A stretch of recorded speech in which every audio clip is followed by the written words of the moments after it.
Media మిత్రులందరికీ నమస్కారం. Formula ఈ రేస్ అనేది ఈ రాష్ట్రానికే కాదు దేశానికే గొప్ప పేరు తెచ్చేటువంటిది. ప్రపంచంలో కేవలం 4-5 దేశాల్లో మాత్రమే, ఇంగ్లాండ్ లాంటి కొన్ని, అమెరికా లాంటి కొన్ని దేశాల్లో మాత్రమే ఈ రేసింగ్ ఉంటుంది. ఎవరికి పడితే వాళ్ళకి ఇవ్వరు. మేము డబ్బులు పెడతాం, మీరు రాండి అంటే కూడా రారు. ఆ పరిస్థితులు, ఆ ప్రభుత్వం యొక్క ఇంట్రెస్టు, దాన్ని బట్టి ఆ ఈవెంట్లు చేయగలుగుతారా లేదా ఆ ఏర్పాట్లన్నీ చూసిన తర్వాతనే ఇస్తారు.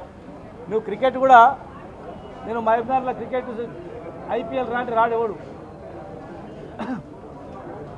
స్టేడియం ఉండాలి, దానికి తగ్గ సామర్థ్యం ఉండాలి. అట్లాగనే ఈరోజు దేశానికే ప్రతిష్ట ఇది. అలాంటిది కంటిన్యూ చేయకుండా రద్దు చేయడమే చాలా దుర్మార్గం. ఇది రాష్ట్రానికే కాదు చెడ్డ పేరు, దేశానికే చెడ్డ పేరు వచ్చే అంశం ఇది. మళ్ళీ ఇదే అంశం మీద అవినీతి లేనిది అవినీతి జరిగిందని చెప్పి రాద్ధాంతం చేయడం అనేది ఇంకా చాలా తప్పు, పొరపాటు. డబ్బులు అడిగితే కూడా కేసు అవుతుంది, డబ్బులు ఇచ్చిందని ఆధారాలు ఉంటే కూడా కేసు అవుతుంది. అడిగింది లేదు, ఇచ్చింది లేదు, అన్నీ ఆన్లైన్ అకౌంట్లో ట్రాన్స్ఫర్. ఒకవేళ ప్రొసీజర్ ల్యాబ్స్ ఏదైనా ఉంటే దాన్ని, ఆ పేపర్లు అన్నీ కూడా గవర్నమెంట్తోనే ఉంటాయి. మంత్రుల దగ్గర ఏ పేపర్ ఉండదు. టోటల్ ఆఫీస్ మొత్తం కూడా ఆఫీస్లోనే ఉంటుంది. ఏ ప్రభుత్వం అన్నా రేపు ఈ ప్రభుత్వం పోయి మళ్ళీ మేము వచ్చినా ఈ ప్రభుత్వంలో చేసేట అన్నీ కూడా గవర్నమెంట్ దగ్గరనే ఉంటాయి. పేపర్లు, కాగితాలు, కంప్యూటర్లు అన్నీ కూడా. అంతే తప్ప మంత్రుల దగ్గరనో, ఎమ్మెల్యే దగ్గరనో, చైర్మన్ల దగ్గర అసలు ఉండవు అది. కానీ ఈ అంశాన్ని కేటీఆర్ గారు సహకరించడానికి వచ్చినా కూడా అడ్వకేట్లు వచ్చిండ్రు, వాళ్ళు వద్దు అనే సాకుతో పంపడం, దీన్ని కాలయాపన చేయడం, సహకరించలేదని చెప్పడం అనేది ప్రజలు ఎవరు నమ్మరు. ప్రజలు ప్రత్యక్షంగా చూస్తున్నారు. ఈరోజు నిజంగానే కేటీఆర్ గారు సహకరించకపోతే ఆడికి పోడు. సహకరించాలా కనుకనే ఒకే ఒక్కడు పోయిండు. అడ్వకేట్స్ ఎందుకంటే అడ్వకేట్స్ ఎందుకు రాజ్యాంగం కల్పించిన హక్కు అది. అడ్వకేట్ అంటే ఏమన్నా సంఘ విద్రోహ శక్తులు వాళ్ళు, ఏమన్నా న్యాయకోవిధులు, వాళ్ళు న్యాయశాస్త్రం చదివిన వాళ్ళు, న్యాయపరంగా జరుగుతుందా లేదని వాళ్ళ సమస్యలో పోవడానికి రాజ్యాంగం కల్పించిన హక్కు అది.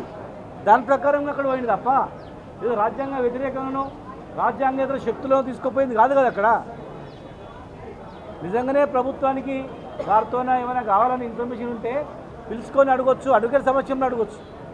గతంలో అడ్వకేట్లు లేనందుకు గతంలో చాలామంది కూడా చాలా కేసులలో కూడా డిపార్ట్మెంట్ పరంగా చేసినటువంటి తప్పులను చూసి మరి ఒక్కడు పోయినా కూడా వెనక్కి పంపించడం, సహకరించలేదని చెప్పి మళ్ళీ నోటీసులు ఇవ్వాలని, మళ్ళీ రకరకాలుగా వేధించాలని చెప్పడం తప్పది.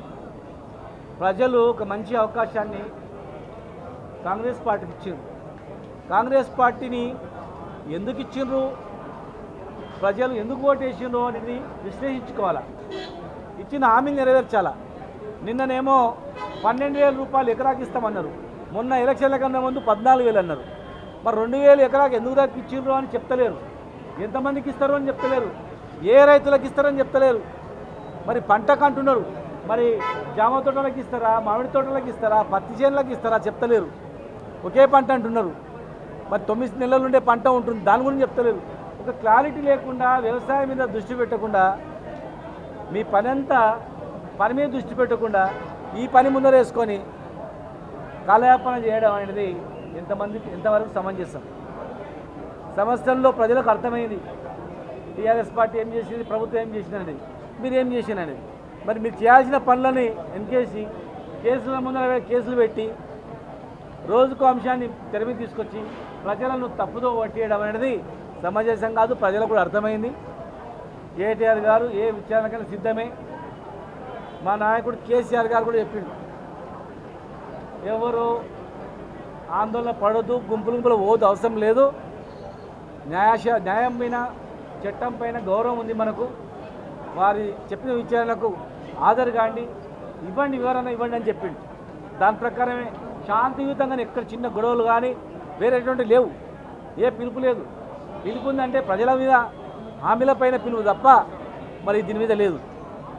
అనవసరంగా రాద్ధాంతం చేయకుండా ఇప్పటికైనా దీన్ని ఫుల్ స్టాప్ పట్టండి. రేపు భవిష్యత్తులో ఎవడైనా ఇండియాకు ఏదైనా స్పోర్ట్స్ ఈవెంట్ చేయాలని రావాలని కూడా భయపడతాడు. అరే వస్తే అనవసరమైనటువంటి కేసులు ఎదుర్కొంటామేమో, ఇండియాకు పోతే లేనిపోని ప్రాబ్లం చేస్తారేమో, అలా ఆ క్రీడలు అయిపోయిన తర్వాత కూడా అక్కడ రాజకీయ కక్షలతో అనవసరంగా మమ్మల్ని లాగుతారేమో ఎందుకు అనేటువంటి చెడ్డ పేరు వచ్చే అవకాశం ఉంది. ఇంకా దాన్ని సరిదిద్దుకోవడానికి అవకాశం ఉంది. కనుక మీకు కావాల్సినటువంటి సమాచారం ఉంది మీ దగ్గరనే, పేపర్లు మీ దగ్గరనే ఉన్నాయి, అన్నీ మీ దగ్గరనే ఉన్నాయి. ఇవన్నీ బంద్ చేసి రైతుల మీద దృష్టి పెట్టండి, రైతు భరోసా మీద దృష్టి పెట్టండి. 42% ఇస్తానన్నటువంటి స్థానిక సంస్థలలో రిజర్వేషన్ పైన దృష్టి పెట్టండి. మరి ఎలక్షన్ హడావుడి జరుగుతుంది, అందరూ పసిగడుతున్నారు. ఫిబ్రవరిలో మార్చిలో జెడ్పీటీసీ ఎంపీసీ ఎలక్షన్స్ వస్తాయని. మరి ఈ 2 నెలల్లో న్యాయపరమైన చిక్కులు లేకుండా 42% రిజర్వేషన్ ఇవ్వడానికి ఏమేం మార్గాలో ఆలోచన చేయండి. మళ్ళీ పుసుకుని ఎవరైనా కోర్టు వేయించి కోర్టు నుంచి డైరెక్షన్ తీసుకొచ్చి కోర్టులో పడ్డది ఏం చేద్దాం అని చెప్పి ఇక 42% మేము ఇద్దామనుకున్నాం కానీ ఇవన్నీ ఇట్లా అయింది అని చెప్పి అట్లా చేస్తారో ఏమైనా అనుమానాలు చాలామంది కలుగుతూ ఉన్నాయి. కనుక మీరు అలాంటి న్యాయపరమైన చిక్కులు లేకుండా 42% 100% ఇచ్చేటట్లు దాని మీద దృష్టి పెట్టండి. రైతు భరోసా మీద దృష్టి పెట్టండి. మహిళలకు ఇస్తానటువంటి హామీల మీద దృష్టి పెట్టండి. ఆ పక్కకు పెట్టేసి నెలకొక అరెస్టు, నెలకొక కేసుల మీద ప్రజల దృష్టి మళ్లించొద్దని కేటీఆర్ గారు ఏ విచారణకైనా సిద్ధం. మీ ఏ సమాచారం కావాలో మీ దగ్గరనే ఉంది. కొత్త కొత్త అంశాలు ఏమైనా ప్రజలను తప్పుదో పట్టించొద్దని చెప్పి ప్రభుత్వానికి మేము కోరుతా ఉన్నాం.